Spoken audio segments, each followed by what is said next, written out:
Namaste, welcome back to Hindi learning class. Dear students, കഴിഞ്ഞ ക്ലാസ്സിൽ നമ്മൾ ഹിന്ദിയിലെ ചിഹ്നങ്ങളില്ലാത്ത ചെറിയ ചെറിയ വാക്കുകൾ എങ്ങനെ വായിക്കാം എന്ന് നമ്മൾ പഠിച്ചുവല്ലോ.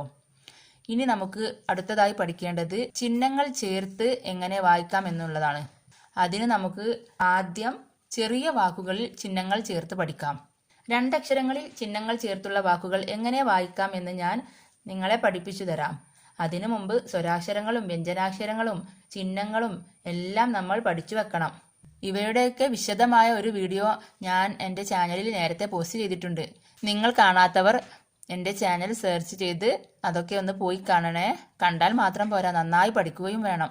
എന്നാൽ മാത്രമേ നമുക്ക് ഹിന്ദി വായിക്കാനും എഴുതാനും കഴിയുകയുള്ളൂ. അപ്പോൾ നമുക്കിനി തുടങ്ങാല്ലേ. ഇവിടെ ഞാനിതാ അക്ഷരമാല എഴുതിയിരിക്കുന്നു. സ്വരാക്ഷരങ്ങളാണിത്, ഈ പച്ച കളറിൽ കാണുന്നത്.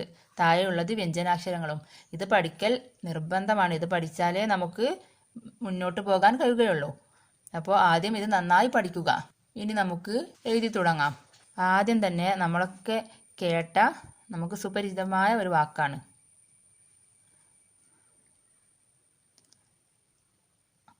ആ എന്ന അക്ഷരം എഴുതുക. എന്നിട്ട് ആയുടെ വലതുഭാഗത്തൊരു ലൈന്, ഇത് ആ എന്നുള്ള ചിഹ്നത്തെ സൂചിപ്പിക്കുന്നു. ആ. ഇനി മ. ഇപ്പോൾ കൂട്ടി വായിക്കുമ്പോൾ ആം. ആ മ എന്ന് കൂട്ടി വായിക്കുമ്പോൾ ആം. ഇനി നെക്സ്റ്റ് ഈ എന്നുള്ള ചിഹ്നം കൊണ്ട് നമുക്കൊരക്ഷരം എഴുതി നോക്കാം അല്ലേ. മാക്ക് ഈ എന്നുള്ള ചിഹ്നം കൊടുത്താൽ മീ എന്ന് വായിക്കും. മീ. ഇനി ലാ. ലാ എന്ന് വായിക്കണമെങ്കിൽ ലായുടെ വലതുഭാഗത്ത് ആ എന്നുള്ള ചിഹ്നം ചേർക്കുക, അതായത് ഒരു വര. ഇപ്പോൾ ലാ എന്ന് വായിക്കും. എങ്ങനെയാണ് ഇത് കൂട്ടി വായിക്കുക? മില, മില, മി ലാ. ഇനി നെക്സ്റ്റ് ഈ എന്നുള്ള ചിഹ്നം ചേർത്ത് നമുക്കൊരു വാക്ക് നോക്കാം. ഇതേതാണ് അക്ഷരം? ഇതേതാണ് അക്ഷരം? എല്ലാവരും ഒന്ന് പറഞ്ഞേ. സ. സ. ഇനി സായുടെ വലതുഭാഗത്തേക്ക് ഒരു വള്ളി ഇട്ടാൽ സി. ഈ എന്ന ചിഹ്നം ഈ വള്ളി ഇട്ട് സൂചിപ്പിക്കുന്നു. സി. സി. ഇനി നെക്സ്റ്റ് മ. മായുടെ വലതുഭാഗത്തൊരു വര. അപ്പോൾ മാ. കൂട്ടി എങ്ങനെ വായിക്കും?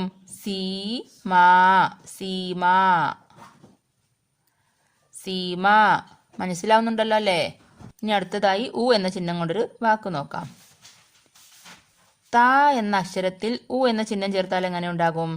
ത എഴുതി താഴെ ഉ എന്ന ചിഹ്നം ചേർത്തു. ഇപ്പോൾ തു. താക്ക് ഉ എന്ന ചിഹ്നം കൊടുത്താൽ തു. ശേഷം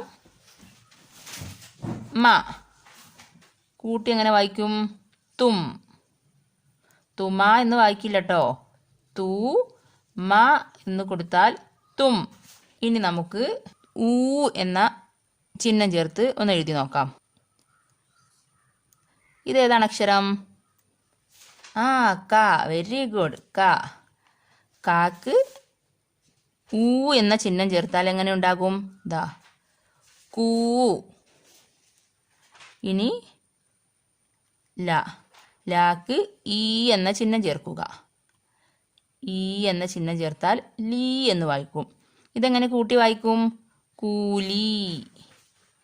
കൂലി. ഓക്കെ. ഇനി നമുക്ക് ഇർ എന്ന ചിഹ്നം ചേർത്ത് നോക്കാം. മാ എന്ന അക്ഷരത്തിൽ നമുക്ക് ഇർ എന്ന ചിഹ്നം ചേർത്താൽ എങ്ങനെ ഉണ്ടാകും? മാ എഴുതിയിട്ട് ഇർ എന്ന ചിഹ്നം ചേർക്കുമ്പോൾ മൃ എന്ന് വായിക്കും. മൃ ഗ. എങ്ങനെ കൂട്ടി വായിക്കും? മൃഗ്. മൃഗ്. മനസ്സിലാവുന്നുണ്ടല്ലോ അല്ലേ. ഇനി നെക്സ്റ്റ് എ എന്ന ചിഹ്നത്തിൽ നോക്കാം.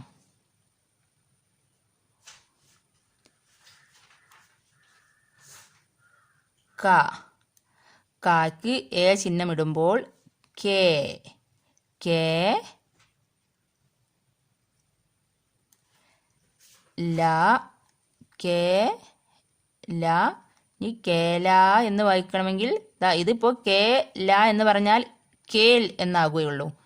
കേല എന്ന് വായിക്കണമെങ്കിൽ ഒരു ആയുടെ ചിഹ്നം കൂടെ ലായുടെ വലതുവശത്ത് കൊടുക്കണം. ഇപ്പോൾ കേല, കേല. ഇനി നമുക്ക് ഐ എന്ന ചിഹ്നത്തിൽ ഒരു വാക്ക് എഴുതാം. ആദ്യം മാ എന്ന അക്ഷരം എഴുതുക. എന്നിട്ട് ഐ എന്ന ചിഹ്നം ചേർക്കാം. മാക്ക് ഐ എന്ന ചിഹ്നം ചേർത്താൽ മൈ. ശേഷം ന, മൈ ന. ഇനി മൈ ന എന്ന് വരണമെങ്കിൽ വലതുഭാഗത്ത് ഒരു ആയുടെ ചിഹ്നം, അതായത് ഒരു ലൈന്. ഇപ്പോൾ എന്ത് കൂട്ടി വായിക്കും? മൈ ന.